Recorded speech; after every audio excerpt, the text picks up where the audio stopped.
Vamos, chegou a sua vez. Não, senhor, por favor, deixa mais alguns dias. Não, seu diretor, não faça isso comigo, piedade. Vamos embora. Não me leva, por favor, não me leva. Não me leva, senhor. Piedade, senhor. Tenha coragem, meu filho. Deus está ao seu lado. Padre, misericórdia. Não grite que é pior. Eu não estou gritando. Saiba enfrentar a situação de cabeça erguida. Por Vamos, favor, meu senhores. filho. Deus está ao seu lado. Piedade, adia por mais alguns Vamos, dias. vamos embora. Coragem, companheiro! Coragem! Seja homem!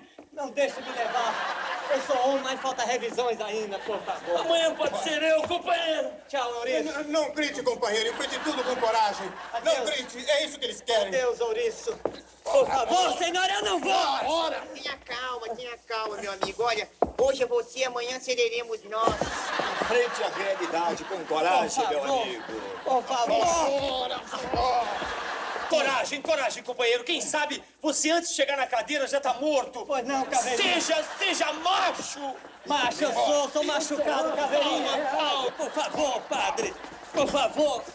Eu não entro. Padre, dá mais uma chance. Só mais uma chance, padre. Calma. Por favor. Cala a boca. Vocês são desumanos. São desumanos. Calma. Não, por favor. Não.